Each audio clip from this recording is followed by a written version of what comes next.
好啦，歡迎大家嚟到在商言商啊！咁就之前都講過好幾集，都係講創業。係咁啊，今個星期繼續即係請嚟阿 Alan，同我哋講下在商言商嘅嘢啊，咁樣。咁啊，不如咁啦，我哋今次開始咧就講少少即係創業之後嘅嘢啦。嗱，我記得之前就我哋有個網友啦，阿 William Wong 就留咗言話，究竟運氣定係乜嘢啊嘛？係咪？咁嗱，咁我哋都答咗佢啦，其實都唔係要運氣嘅。好啦，咁但係個問題，如果假設當係運氣嘅話，咁有運氣即係有機會啦，係咪先？咁點解有啲人會經常都捉得住個機會嘅咧？或者捉得住嗱，佢係有運氣捉得到啊，定係還是佢係真係有實力地去捉到個機會咧？咁不如咁啦，今次 Alan 我哋不如就講下呢個話題。究竟佢係憑咩嘅係直覺啊、第六感啊，定真係佢嘅實力而令到個機會可以俾佢捉得住咧？OK， 即係嗱，機會都可以講係嗱，好多人咁講啦，商機係咪啊？係咪有個 term 叫商機啦？咁就大家諗係商機有商機嘅嘢就有得做，咁有得做就可以變為一個真真正正有實力嘅生意咁樣。咁其實佢後邊嘅邏輯係點樣咧？咁其實我哋都可以討論一下。咁有好多嘢係乜嘢先至叫做真正嘅機會啊？嗱，你如果覺得嗱，即係有個機會，你點樣先為之一個真正嘅機會？係真係喺你面前嘅，譬如當假設有張訂單咁樣嚇，嗰張訂單就阿 Alan 我同你簽㗎啦，呢個屋苑又好嘅一個單位，或者呢間屋又好，我俾訂你㗎啦，簽 prelim 㗎，咁嗰個我覺得就有一個機會啦。如果譬如佢就係話睇睇先啦，睇下樓先啦，睇下樓嗱，嗰個就唔係我哋所講嘅機會嘅，嗰個純粹係一個 chance 嚟嘅啫。係。唔係咁都係一個opportunity 啦。如果係嘅 opportunity 啦，有個。但係如果你話真係一個機會嘅話，就係真係嗰個人真係埋台俾支票，俾或者本票，銀行本票最實際啦，係嘛？即係起碼就真係有誠意地去完成嗰個叫買賣樓宇嘅嗰個 deal 啦，咁樣。咁我就覺得呢個先至會係機會。你話去睇樓咧？都未必係一個機會嚟。咁講喎，呢個只係你講緊咧喺你營運當中嘅其中一啲商業嘅行動嚟嘅啫。即係你好似你頭先提及到係應該係講緊話，譬如你賣緊樓啊，咁你就有一個機會買到間樓。但係如果你話真正嘅商機係講緊再前多一大步嘅，係。點樣先為之係去做呢盤生意嘅機會啊？咁你有好多噶嘛，市面上你開間餐廳又係，你開一間麵館又係，啲係做食嘅你開間時裝店賣衫又係呢啲都係唔同嘅行業，亦有唔同嘅機會。咁其實點樣先至為之一個真真正正嘅機會係？有一個共通點嘅咁其實係咩共通點？個共通點咧，就係咧要揾到真正嘅群眾嘅痛點。痛點點樣痛？痛點就係話嗱，譬如你係肚餓嘅，你自己冇時間煮嘢食，咁你係咪要逼住都要出去食嘢先？係咪？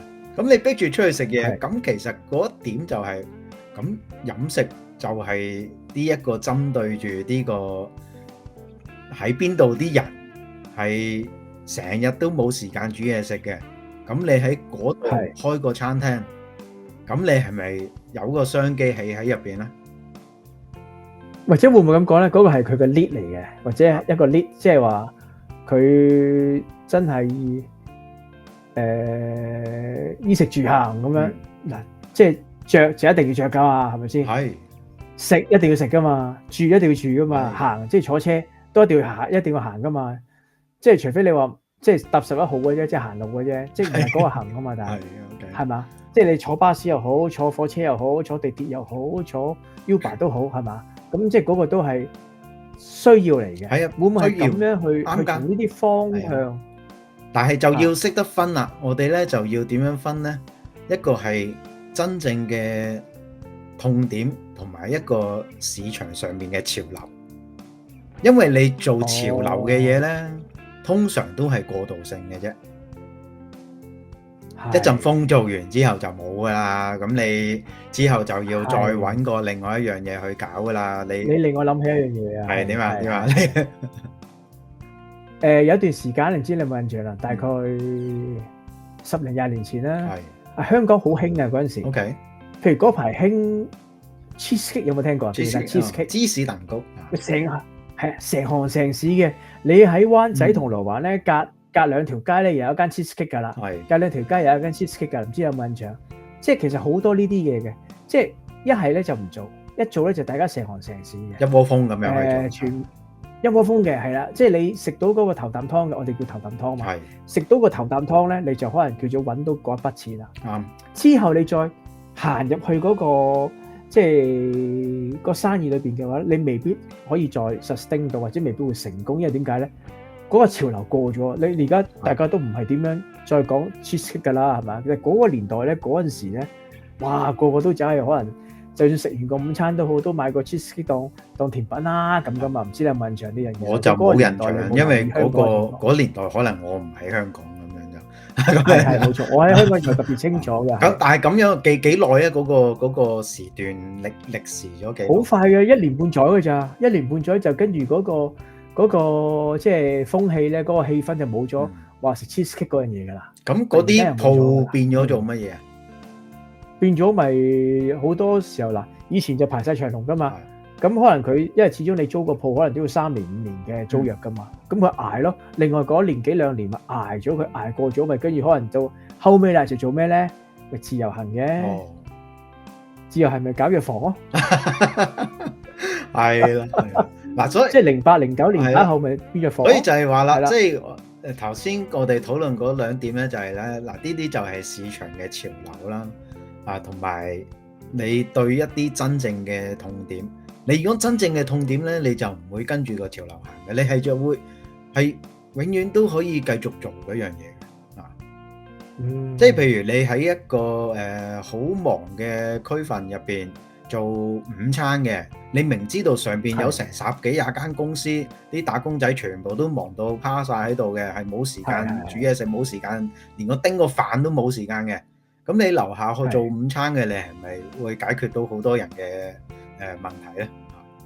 即係簡單啲講，喺個 CBD 嗰度開間餐廳嘅，佢中環咁樣講係嘛？係啊，啲人都唔會特登，即係帶飯都未必叮飯嘅。學你話齋，或者可能佢唔好話翻屋企食添啦，係嘛？即係講緊可能爭分奪秒噶嘛，即係每一分鐘每一刻都係做緊嘢嘅。咁嗰啲情況咧就真係佢嘅 lead。係啦，咁當然你要話真係揾到一間咁嘅鋪。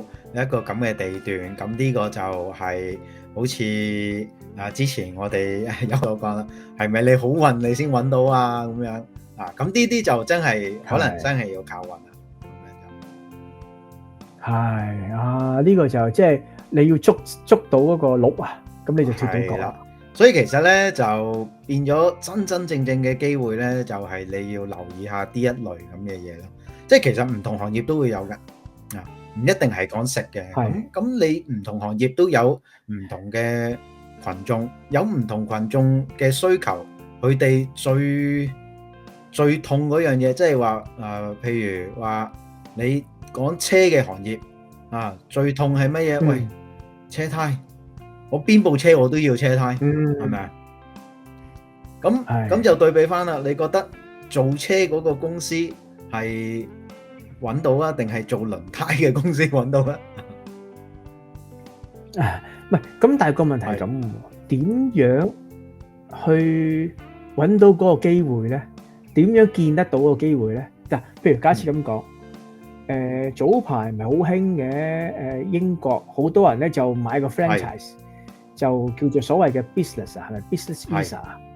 就過嚟英國就5+1，嗰個叫做加移民，係企業 entrepreneur 係啦 ，entrepreneur 嗰個係嘛 ？entrepreneur visa 可能俾大概40萬鎊，30零40萬鎊，咁咧就可以叫做5+1就過嚟英國噶嘛。咁嗰時係一窩蜂啦，大家走去做嗰啲台式啊珍珠奶茶係啊。咁但係周街都係嘅時候，就變咗冇乜生意噶咯。即係其實係 sustain 唔到嘅，係營運唔到。我有朋友都係啦，佢基本上可能咁講，夏天都仲 OK，冬天即係邊個同你揸住杯冰凍嘅奶茶喺度街度行住，改良得唔得啊？變做熱飲得唔得啊？其實佢哋有熱飲嘅，不過亦都好難咁樣，你揸住嗰杯咧，周街行啊嚇。其實反而熱飲咧，我覺得係有市場。不過佢哋有個唔好處就係喺英國咧，好得意嘅調轉嘅。香港咧就凍飲就加2蚊啦，係咪？或者加3蚊有啲鋪頭、啲茶餐廳。但係呢度咧，你買珍珠奶茶啲咧，熱飲係貴啲喎。係咩？我幫襯嗰啲唔係嘅喎，熱飲一樣。你去嗰啲有品牌嗰啲咩唔好開名啦，就係即係嗰啲叫連鎖式嘅嗰啲珍珠奶茶鋪咧嚇，你熱飲咧係貴，好似50p 啊定1磅。係咪熱飲因為個成分多啲咧？因為凍飲其實係俾多啲冰你，份量多咗，冇錯，份量多咗啊嘛。咁佢可能佢覺得就，其實我覺得唔可以咁計。咁梗係收你貴少少啦。我覺得你真係因為你嘅利潤，珍珠奶茶嘅利潤已經好高噶啦，你凍同熱應該一樣啦，仲計咩？所以咧，其實就一窩蜂之後咧，嗱，我都有陣時問下啲鋪頭啲老細咧，其實佢哋都覺得，而家係你諗下，一日可能最多賣100杯，100零杯。咁你賣緊幾多錢杯啊？5蚊，5磅一杯，5磅一杯，一日100杯得500磅。其實講真，可能交租都未夠嘅。只不過佢係需要，因為呢樣嘢，呢一個嘅即係容易去令到政府嗰個叫做移民部門去符合翻個要求，咁樣去營運一個生意。係啦，冇錯啦，係啦，咁所以佢先至會焗住去做個生意啫嘛。其實我聽有啲朋友都係過咗5年，佢攞到個身份啦，永居嘅身份啦，甚至乎可能攞咗個護照啦，咁佢就寧願轉手咯，將嗰個生意賣咗佢咯。咁佢唔想孭嗰單生意喺度啦，因為點解咧？有啲人真係純粹係做生意嘅，佢唔會自己落手落去做嘅。但係有啲唔同嘅，佢可能一家大細都係喺翻嗰個鋪嘅樓上住嘅，好似啲 take away 鋪咁樣嘅，咁佢咪可以當嗰度住埋。做生活咯，係啦，咁嗰個形式就唔同嘅，嗰個就為咗可以方便自己去生活而去做一盤生意。嗱，咁其實你頭先都講咗一個幾好嘅論點，就係話有啲生意唔係因為你想去做而做，係因為你嘅一嚟，好似你頭先咁講，你個身份啊，因為我做咗一個身份，我要去做一盤生意。咁有啲人會覺得我為一個夢想我去做一盤生意，有啲人覺得我想賺啲嚿錢我去做一盤生意啊，或者有啲人覺得我發現到一個機會，就好似頭先所講啦，個商機走去做一個生意，然之後走去搏一搏，睇下得唔得嗱？咁其實點樣去洞察呢個市場嘅需求呢？係，但係有好多時我哋咧做咗一樣嘢咧，就係好多人都會有咁嘅諗法嘅，就係自己嘅中意，即係自己嘅喜好啊，就以為成個市場都係喜好，即係好似你咁係嗱，你係曼聯嘅球迷係咪啊？唔係少嘅，曼聯嘅球迷好多嘅 ，OK， 好多嘅，好多地方都有嘅，但係唔係全部都係曼聯嘅球迷。唔係噶嘛，你走去利物浦買曼聯球衫，咁啊死啦！鋪都俾人燒埋你啊！咪就係咯，嗱呢啲你就要諗啦，唔好淨係因為自己中意而走去做呢個生意，係咪？你要諗下個市場嗰個欠缺係咪真係有呢個需求啊？先至走去諗做一盤生意。咁嗰個眼光係點樣？有冇得 train 嘅咧？即係嗱，而家講緊個眼光嚟，咁你睇中嗰樣嘢，我買曼聯球衫，咁但係嗰眼光你要係 train 翻嚟啊，定係還是你即係有個觸覺天生出嚟嘅 talent？冇嘅，我諗係都係一路試下，一路跌跌碰碰啊咁樣咯。嗱，有好多嘢都係咁講噶啦，你唔試過點知啊？嗱，但係呢句説話咧就害死好多人。係啊，好多時候我覺得嗰注嘅注碼得嗰可能就係嗰40萬磅咁樣嚇，就懟落去就珍珠奶茶鋪，點不知5年之後就係蝕晒嘅，咁都唔奇噶嘛，係嘛？所以要諗清楚嗱，明嘅有啲嘢真係唔試過點知係啱嘅，但係你試個成本唔該，你留意下，唔好真係投放晒你全部嘅成本走去做一件試嘅嘢。係，咁啊呢個其實好深奧，我覺得，即係你問我咧，我就成日識得講，你咁樣開，咁樣開咪得咯咁樣。點知好多同我講就係嗱，好簡單，有個情況就係有間港式茶餐廳，我話喂點解你哋唔賣埋啤酒啊？咁樣講，咁佢又賣啤酒。我哋港式茶餐廳嚟嘅喎，講流轉嘅喎 ，turnover 嘅喎。我哋賣啤酒，哇！嗰兩個客坐喺度嗌一樽啤酒，喺度飲咗5個鐘，咪霸咗我2個位。你知我嗰5個鐘嗰2個位可以有幾多轉翻嚟啊？我賺你嗰支啤酒10磅嚇，賣俾你嗰支啤酒10磅，都唔係賺你10磅添啊，可能賺你5磅6磅嘅啫。咁5個鐘喎，一個鐘頭1磅喎。但係如果我唔賣啤酒，我淨係食同埋飲嘅啫，奶茶咖啡嘅啫。咁可能你最多咪蝕1個鐘，係咪先？吹埋水1個鐘，咁你都起碼做5轉嗰條數又唔同嘅咯喎，係嘛？咁所以佢咁講完俾我聽，係喎，真係做生意嗰啲嘅啫，真係做生意。有諗過，即係呢一類生意就係其實你講緊嗰2樣嘢咧，就係唔同嘅，就係一啲經驗嘢嚟。因為呢啲係有經驗嘅人咧，就會洞悉到呢一樣嘢啊。所以咧，因為我就以為咧，佢賣多樣嘢啊嘛，賣啤酒啊嘛，好賺啊嘛，啤酒毛利高啊嘛。個後果啊嘛，因為個後果出現咧，嗰個化學作用就係你一賣啤酒就會令到啲人坐喺度坐好耐。佢唔係酒吧啊嘛，酒吧就唔同。就算你逼到麻麻木木都仲可以繼續賣啊！你要飲得你坐喺邊度啦？你自己有個企喺度飲都仲得係嘛？企住飲都仲得。有位就坐，冇位就企，咁你唔能夠揸住個車仔麵喺度食噶嘛？所以就唔同嘅呢樣嘢就係啦。咁呢一集呢個位咧就學到嘢啦，真係即係大概睇到個商機，點樣去揾個商機出嚟，揾到啦，再點樣去。即係嘗試進行佢咁樣，咁今個星期講到呢先 Alan，我哋下個星期再講第二啲嘅即係做生意嘅話題，再同大家分享下，好，好，thank you，唔該晒Alan。